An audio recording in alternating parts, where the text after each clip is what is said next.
This is a creature defined by its armor, a prehistoric tank with a legendary execution maneuver called the death roll. At a glance, it appears to be one of the most protected predators in the natural world. But those external defenses mask critical internal vulnerabilities. The crocodile possesses remarkably low stamina, specific anatomical soft spots, and a physical requirement for land-based mobility that it cannot always meet. 6 specific apex predators have evolved to identify these physical blind spots. They don't challenge the crocodile's strength. Instead, they use 3 distinct tactical exploits to bypass its primary defenses.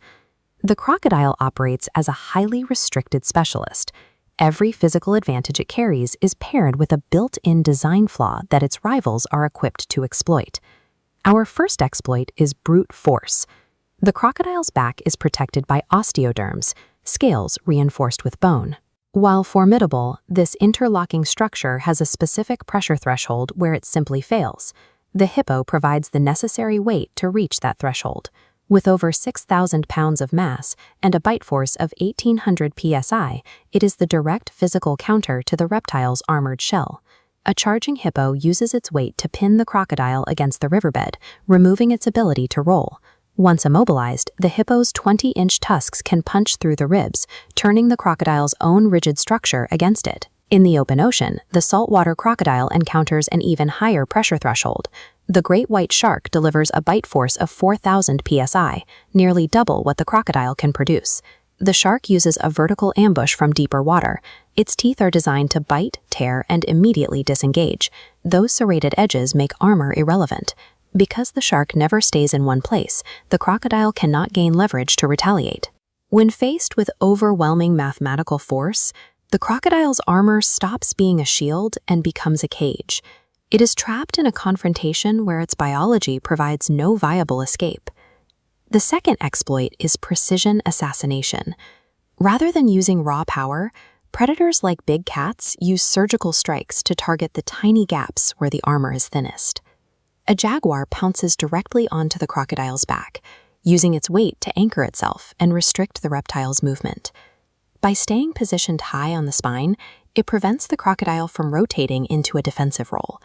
From this position, the jaguar delivers a 1,500 psi bite, designed to pierce the skull plate. Its 2-inch canines travel straight into the brain, resulting in a near-instant kill that bypasses the body's defenses. In the Indian mangrove swamps, tigers utilize similar stalking tactics. They rely on the silence of their approach to catch the crocodile while it is basking on land, far from the safety of deep water. The tiger targets a single soft gap located just behind the skull plate, delivering a devastating 1,050 psi bite to the specific nerve center. This severs the spinal cord, effectively turning off the crocodile's nervous system. Heavy plating and brute strength are secondary to speed and accuracy. If an opponent can find the single unprotected wire that keeps the machine running, the size of the machine no longer matters. Our final exploit is asymmetrical warfare, which targets the crocodile's metabolic limitations. This reptile is built for explosive, short-duration bursts. It does not have the aerobic capacity for a long fight. Lions take advantage of this by forcing the fight to stay on land. They use superior numbers to exhaust the crocodile until it is too tired to thrash, easily reaching its soft, unarmored belly. The anaconda uses the same metabolic weakness, but through a different physical process. It uses its teeth as anchors to latch onto the croc's midsection, staying submerged to keep the reptile in the water. The anaconda times its movements to the crocodile's breathing. Every time the reptile exhales, the snake cinches its coils tighter, physically preventing the lungs from expanding. It uses the crocodile's own respiratory cycle to induce suffocation. When forced into a war of attrition, the crocodile's high-energy metabolism becomes a liability. Without the ability to end a fight quickly, the reptile eventually succumbs to its own physical exhaustion. The crocodile is a specialized predator designed to rule the murky shallows. Its dominance is contingent on a very specific environment and the element of surprise.